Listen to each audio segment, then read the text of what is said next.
Episode की starting में सेंटोनिया कहती है कि तुम्हें बहुत सारे ऑब्स्टिकल्स पार करने पड़े हैं यहाँ तक पहुँचने के लिए। काइल अपने हाथ उसके मुंह पर रखता है और कहता है, आवाज नीचे करो, लोग सुन लेंगे। मुझे पता है तुम कौन हो। तुम बिल्कुल क्वीन ऑफ मैजिक सेंटोनिया जैसी दिख रही हो, जिसने एंशिएंट मैजिकल किंगडम के पीक पर राज किया था और जिसे खुद उस क्वीन ने ही एस्टेब्लिश किया था। वो हैरान हो जाती है और उससे पूछती है कि तुम्हें कैसे पता चला कि मैं कौन हूँ। काइल उसके जवाब में कहता है, मैं तुम्हें सब कुछ बाद में बताऊंगा, अभी जो इम्पोर्टेंट है वो है फाइनल टेस्ट शुरू करना। सेंटोनिया उससे पूछती है, तुम कौन हो, जिस पर काइल कहता है, तुम्हें सब कुछ बाद में पता चल जाएगा, फिलहाल जल्दी से अपना रिचुअल कंप्लीट करते हैं। उसी वक्त वो अपना रिचुअल कंप्लीट कर लेता है और अपनी स्वॉर्ड समन कर लेता है। तभी सेंटोनिया उसकी मेमोरी पढ़ लेती है और जान लेती है कि उसके पास सेक्रेड ड्रैगन का हार्ट है। वो शॉक हो जाती है और कहती है, मुझे यकीन तो नहीं हो रहा, लेकिन मैं अच्छी तरह जानती हूँ कि टाइम ट्रैवल मैजिक एग्जिस्ट करता है, हालांकि वो इम्पॉसिबल होना चाहिए। तभी उसके कैंपेनियंस वहाँ आ जाते हैं और पूछते हैं, काइल तुम यहाँ क्या कर रहे हो। काइल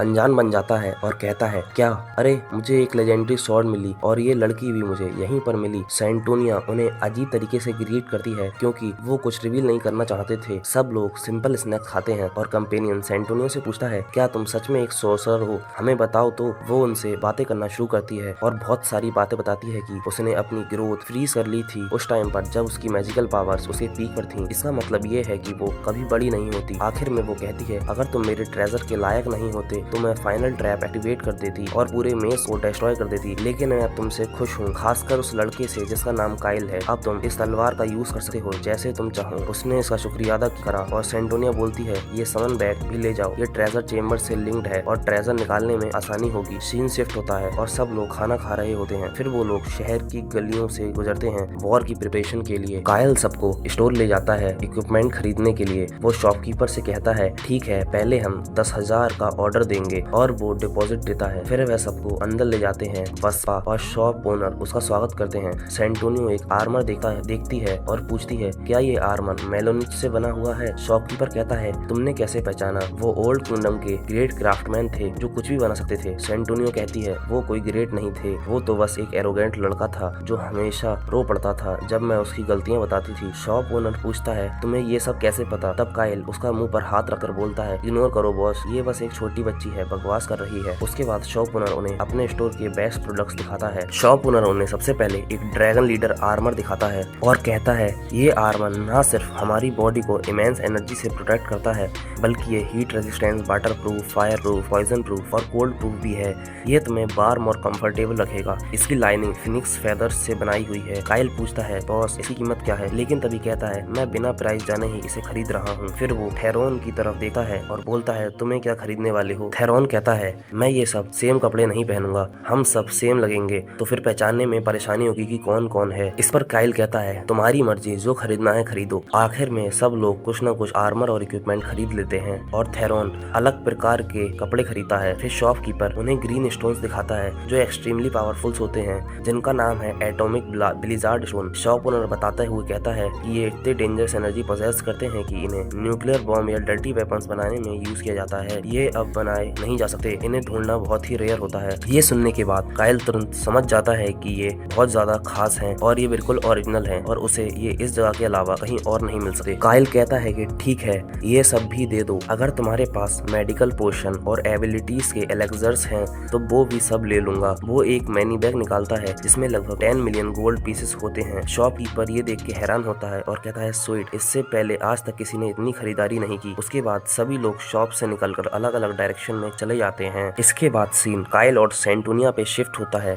काइल सेंटोनिया से पूछता है, क्या तुम फ्यूचर सच में बदला जा सकता है। सेंटोनिया कहती है, शायद, पर फ्यूचर गॉड के हाथों में है, प्रेजेंट भी गॉड के हाथों में है और पास्ट भी। हम कुछ बदल नहीं सकते, लेकिन मेहनत और कोशिश करें तो शायद पॉसिबल हो सकता है, और जब तक हम कोशिश करते रहेंगे गॉड कभी हमें अकेला नहीं छोड़ेंगे। फिर सेंटोनिया अपनी टाइम ट्रैवल जर्नी के बारे में समझाती है और कहती है, सिर्फ एक ही टाइमलाइन होती है, लेकिन वह ट्री की ब्रांचेस की तरह अलग अलग डायरेक्शन में फैलती है।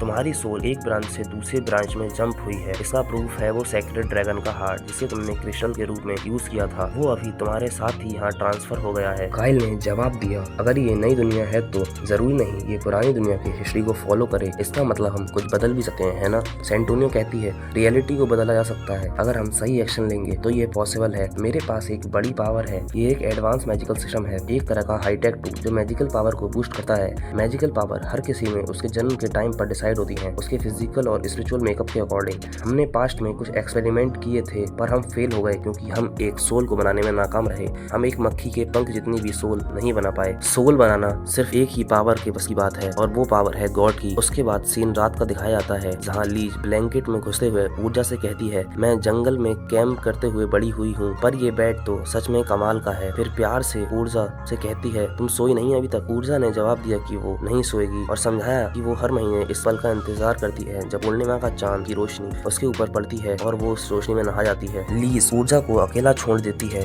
और वो सो जाती है। ऊर्जा सोचना शुरू करती है कि मुझे डाउट था कि ये जर्नी कैसी होगी लेकिन ये इतनी भी बुरी नहीं है। लीज एक अच्छी लड़की है और मेरी सच्ची बनती भी है। सेंटोनियो के पास इतनी नॉलेज है, हमेशा कुछ एक्साइटिंग बताती है और थेरेन भी काफी हिम्मत वाला है। फिर उसके दिमाग में काइल का ख्याल आता है। वो एक अजीब इंसान है, जब भी मुझे देखता है ऐसा लगता है कि उसे पता चल रहा है मैं क्या सोच रही हूँ पर फिर भी मुझे उसकी इस बात का बुरा नहीं लगता। फिर उसे याद आता है कि उसे काइल से कुछ जरूरी बात करनी थी। फिर सीन काइल पे शिफ्ट होता है। वो जमीन पर लेटा हुआ होता है और पूरी तरह से थक चुका होता है लेकिन ये नोटिस करता है कि उसका स्टेमिना पहले से इम्प्रूव हो चुका है। फिर भी थोड़ा और काम करना बाकी है। तभी सेंटोनिया वहाँ आती है और कहती है, तुम जो घोस्ट ट्रेनिंग मेथड यूज कर रहे हो वो हमारे समय में नहीं था। काइल जवाब में कहता है, ये किसी रियल फाइट के बराबर नहीं है। फिर वो अपनी स्वॉर्ड के बारे में कुछ कहता है, ये स्वॉर्ड तो कमाल की है, ऐसा लगता है जैसे कि ये मेरी बॉडी का ही पार्ट है। सेंटोनिया कहती है, ये तलवार एलेक्सर की मैजिकल टेक्नोलॉजी का एक जीता जाता नमूना है। काइल कहता है, मैं पहले मेटल की स्वॉर्ड यूज कर चुका हूँ लेकिन ये उनसे काफी अलग है। सेंटोनिया जवाब देती है, सही बात तो ये है कि ये स्वॉर्ड मेटल की है ही नहीं। अचानक ऊर्जा वहाँ आ जाती है। काइल थोड़ा घबरा जाता है और सोचता है इतने रात के वक्त ऊर्जा यहाँ क्या कर रही है, कहीं कोई परेशानी तो खड़ी नहीं हो गई। लेकिन तभी ऊर्जा कहती है, हमें कॉन्ट्रैक्ट परफॉर्म करना है, सिर्फ फुल मून की रात ही ये पॉसिबल है। काइल कहता है,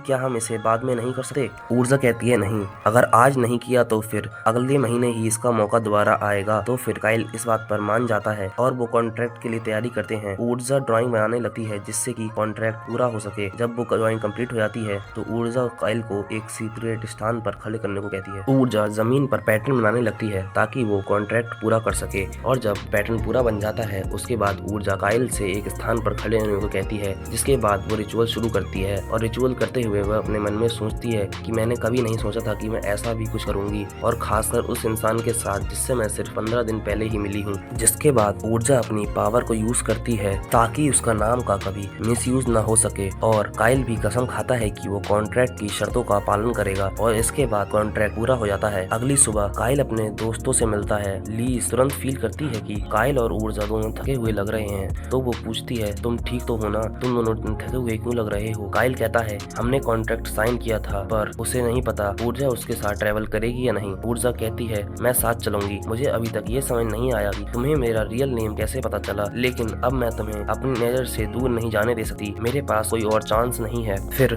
थेरेन कहता है, मैं थक गया हूँ। लीज उसकी बात को बीच में काटती है और कहती है, तुम हमेशा लड़कियों से फ्लर्ट करने की फिराक में ही लगे रहते हो। फिर लीज काइल से पूछती है कि हम एरन क्यों जा रहे हैं। काइल कहता है, सेंटोनियो के पास एक स्पेशल एबिलिटी है और उसके अकॉर्डिंग हमारी नेक्स्ट डेस्टिनेशन एरन ही है। जब वो लोग वहाँ पहुँचते हैं तब उन्हें पता चलता है कि वहाँ की प्रिंसेस मेलिना आने वाली है ताकि अपने शौक व्यक्त कर सकें लोगों के साथ। सब लोग बहुत खुश हो जाते हैं क्योंकि वो लोग प्रिंसेस मेलिना को देखने के लिए बहुत बेताब थे और ये सब उनका पहली बार था जब वो किसी प्रिंसेस को देखने वाले थे। जैसे ही प्रिंसेस अपनी कैरेट से उतरती है तभी सब लोग चीयर करते हैं क्योंकि वो फ्यूचर क्वीन है और लोग उन्हें बहुत खूबसूरत डिस्क्राइब करते हैं। छोटी छोटी लड़कियां उन्हें फूल के बुके लेकर उनका स्वागत करती हैं। तभी एक छोटी लड़की गिर जाती है जिसे कि प्रिंसेस उठा लेती है और संभालती है और उसका बुके ले लेती है जिससे कि वो छोटी बच्ची बहुत खुश हो जाती है। लोग उसके इस नेचर की तारीफ करते हैं। उन्होंने सुना था कि क्वीन अपने बिजी शेड्यूल से टाइम निकाल कर यहाँ टूर पर आई हैं या विजिट पर आई हैं। सब कहते हैं ये सच में वंडरफुल प्रिंसेस हैं। तभी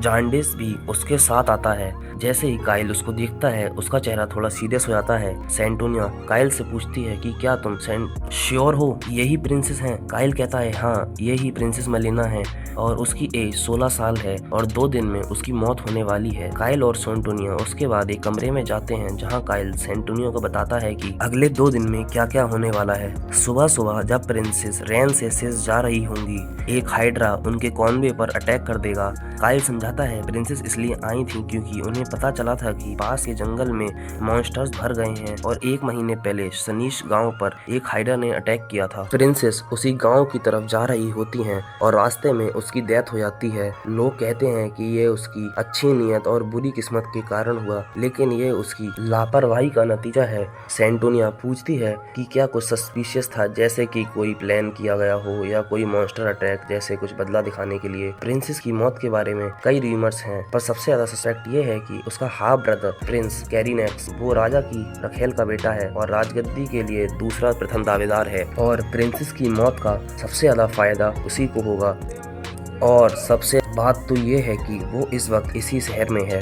इस पर सेंटोनिया कहती है कि फिर भी कोई भी उसके बारे में बात क्यों नहीं कर रहा। काइल कहता है कि वो पब्लिक में ज्यादा नजर नहीं आता, इसलिए लोग उसे सस्पिशियस कहते हैं। हालांकि लोग इस इंसिडेंट को एक्सीडेंट समझकर भूल जाते हैं। काइल का कहता है कि मेरा प्लान कुछ और है। वो कहता है उस वक्त मैं हीरो बनकर आऊंगा और प्रिंसेस को उस मुश्किल से बचा लूंगा। ये होगी मेरी हीरोइक जर्नी की परफेक्ट शुरुआत। और ये एपिसोड यहीं पर खत्म होता है। तो गाइस, अगर वीडियो अच्छी लगी हो तो लाइक करें, चैनल को सब्सक्राइब करें और कमेंट करके बताएं कि आपको कैसा लगा। आगे के पार्ट के लिए कमेंट जरूर करना।